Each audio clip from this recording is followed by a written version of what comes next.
او دین نشته د هغه چا دپاره دیندار نه دی هغه سړی کوم سړی چې وعده خلافي کوي. نننی حدیث کې نبی علیہ السلام مبارک د صبر متعلق او د تجربې متعلق خبره کوي. ما پرون ویلي او یو مسله دوه به د قسطونو د کاروبار متعلق ذکر کیږي ان شاء الله الرحمن، چې نننی درس کې څوک ناستي د قسط متعلق به تاسو عالمان شي، علم به درته راشي، تاسو ته به پته ولګېږي چې دا کاروبار سودی کاروبار دی که نه دا حلال او جایز کاروبار دی. ځکه طالبانو ژبه چې هغه ډېره سخت دی، طالبانو ته چې علما پړاوي، خو د عوامو دپاره ډېر اسانه طریقه باندې او یو اسانه قاعده م ښیم تاسو ته چې د هغه قاعدې ماتحت به تاسو ګورئ چې دا کار جایز دی که دا ناجایزه دی. انشاءالله نننی درس کې به پته لګېږي، دا مخامخ وربند کېږي. نبی علیہ السلام مبارک وفرمایل چې لا حلیم الا ذو عسرة یا عثرة، د عین په فتحې او په ضمې دواړو سره راځي. نبی علیہ السلام وفرمایل چې صبر کوونکی نه دی مګر په حالت د غصه کې او په حالت د سخته کې. یو انسان به ځان ته ډېر وایي چې زه ډېر غټ صابر یم، زه ډېر غټ صبر کوونکی یم، خو لیکن پته به هله لګېږي چې کله د باندې سخته راشي او صبر وکړي بیا به د صبر پته لګېږي. داسې خو یو سړی به وایي چې زه زنا نه کوم، زه ډېر بزرګ سړی یم، خو چې کله ورته قدرت په زنا باندې میلیو شي او دی دغه ټایم کې راپاسي او وجاړي الله چې نه کوم دا سړی بزرګ دی. یو سړی شرابي دی او د شرابو نه توبه ویسته، جي شراب نسکم، دته مخې ته شراب پراته دي او د توبه ویسته چې خدایه نسکم، دې ته ایمان وي. دا داسې د صبر پته نه لګېږي، د غصې حالت راشي بیا پته لګېږي د صبر. یو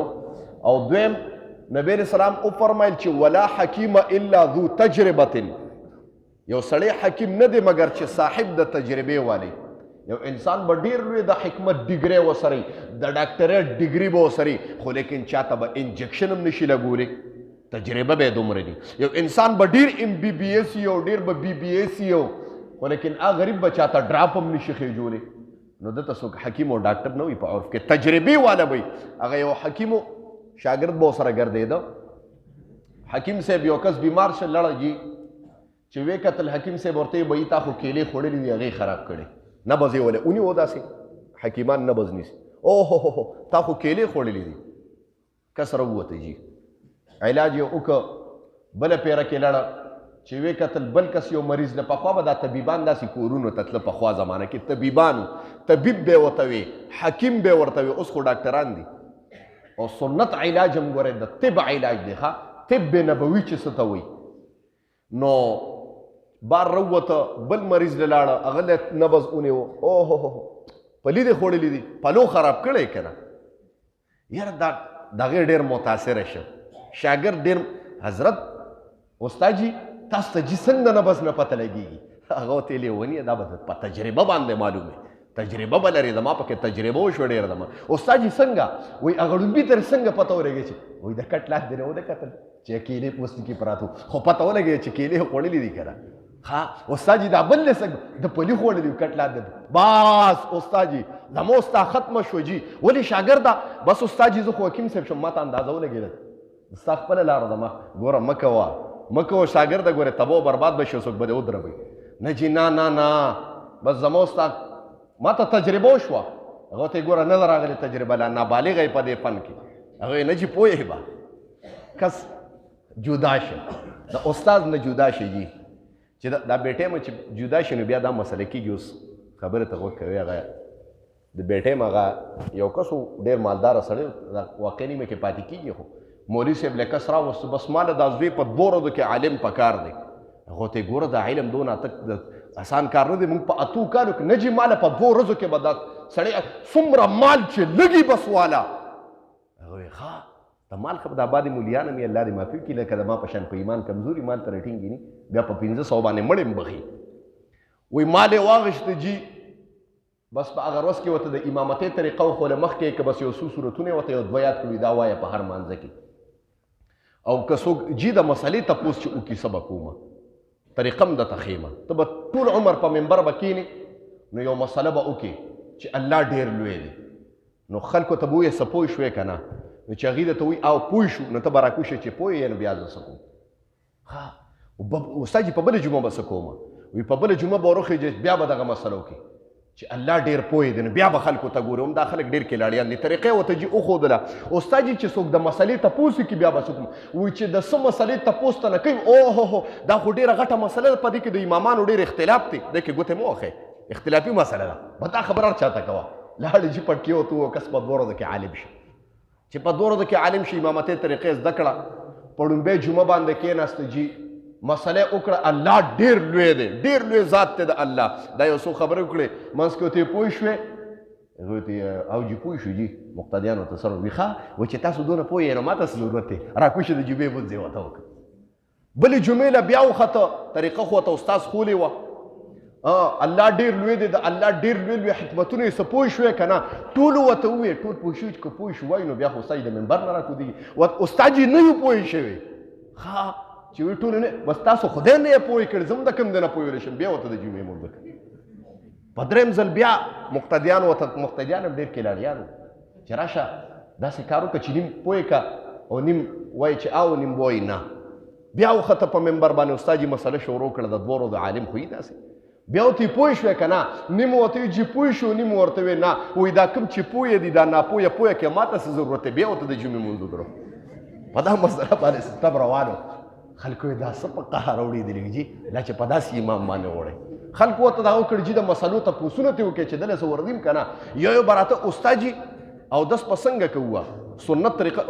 دې کې ګوره ګوتې ونه وښئ د اودس کارونه کې به قطعا ګوتې نه وښئ بس مخ خلاص کوئ او خپې ویندئ دې کې ګوره اختلافي مسایل دي کې چیړ به کوئ چې څوک به راته دې خبره کې ډېر لوی اختلاف دی د امامانو مقتدیان ورته راجمع شو راځئ د خدای په باره کې دې تپوس کوو چې الله یو دی که دوه دي بنده خو مسله زده کړې وه چې اختلاف دی راغه ټول مقتدیانو راغله جي ټولو هر یو په کور کې یو یو کټ مات کړی و هغه د کټ بازوګانې راغوښتي وو که ده په دې کې اختلاف وي نو بس غوبلې کې استاد یو مسله ده ډېره پیچیده مسله ده جي وایه څه مسله ده دا ووایه استاد چې دا خدای یو دی که دا دوه دي هغه ورته دا ګور اختلافي مسایل ما ویلي چې مه چېړه دې کې ډېر اختلاف دی دا اختلافي مسله ده دې کې ګوتې مه وښې هغې ورته ښه ستا په خدای کې مې اختلاف دی ټول صوباڼې را بار کړه او مولوي صاحب یې ښه ودربو پکټ یې ونه کور ته راوړه چې پکټ یې راوړه جي وایي مولوي صاحب یې ودربو وایي د دوه ورځو عالم ای داسې نو نه خبره مې دې پورې کوله چې एकदम سړی د استاد نه قطع شي هغه داسې خبره مې دغه د حکیم د شاګرد کوله حکیم د خپل استاد سره لارې جدا کړه استاد یې ستا جدا لار ده او زما جدا ده زه پوه شم بس اوس پیسو د ګټلو طریقه مې زده کړه یو کور ته لاړه هغه کور والا ته چې تخر مردارېده نو هغې یې لال کړی دی څرمنې د کټ لاندې ایښې وه د مریض اوس دی چې راغی نه بس یې ونیو اوهو مسله خو ډېر پیچیده ولې د ګوره د خر غوښه خوړلې ده هغه ورته نه استاد موږ خو خر خو حرام دی خر خو نه پته لګي چې د خر نه د خر خوړلی دی چې خلکو یې د خر خوړلی دی هغه مریضان ټول یې راپاڅېدو حکیم صاحب یې ودربو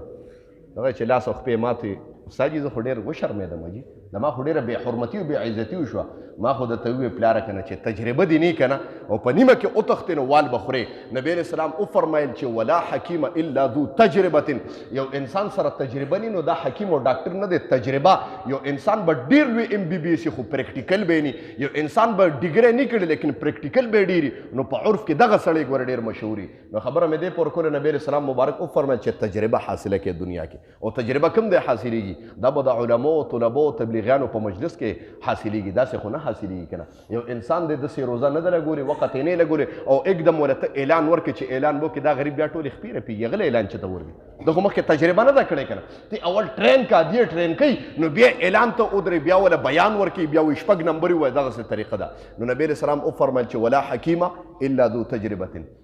او تجربه دغسې په کاروبار کې هم پکار ده یو انسان دی وایي عمر فاروق رضی الله تعالی عنه به چې چا کتاب البیوع د بیع یو کتاب و دا به نو ویلې هغه باندې به کاروبار بند کړه ته پوهېږې نه په بیع څنګه کاروبار کې نو د بیع کاروبار اوس اکثر په دې معامله کې ما پرون خبره کړې وه چې اوس یو بیعه ده چې بیع د قسطونو بیع عربۍ کې ورته بیع تقسیط ویلې کېږي کومه بیعه ورته ویلې کېږي بیع تقسیط د طوا سره بیع تقسیط د قسطونو بیعه اوس هلکه بعضې خلک د قسطونو کار کوي دا جایز دی که ناجایز دی ډېر کارونه کوي خلک موبایل یې الي موټر سایکل یې الي ټول ډیلینګ په دې قسطونو باندې کېږي نو مسلې ته غوږ کېدی چې د قسط بیعه دوه قسمه ده یو بیع نقود ده په نقدو چې کومه بیعه کېږي دا خو بالاتفاق جایز ده او یو بیع تقسیط ته معنی په قسط چې کومه بیعه کېږي د څلورو امامانو په نیز باندې دا بیعه جایز ده خو لیکن شرایط دي پکې اوس به تاسو ته پته ولګېږي یو سړی دی په قسط باندې موبایل واغسته توجه کوئ خبرې ته بیا به تاسو ډېر په کار راځي انشاءالله بیا ریکارډنګ هم کېږي خیر څوک نه پوهېږي ریکارډنګ اورېدی شي په قسط باندې جی موبایل یو موبایل دی په 40,000 روپۍ دی پریکټیک هسې دغه فرض ده په نقدو باندې په 40,000 دی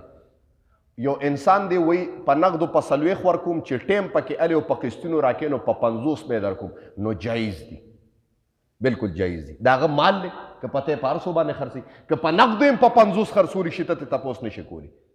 پوه شوې په مسله باندې ها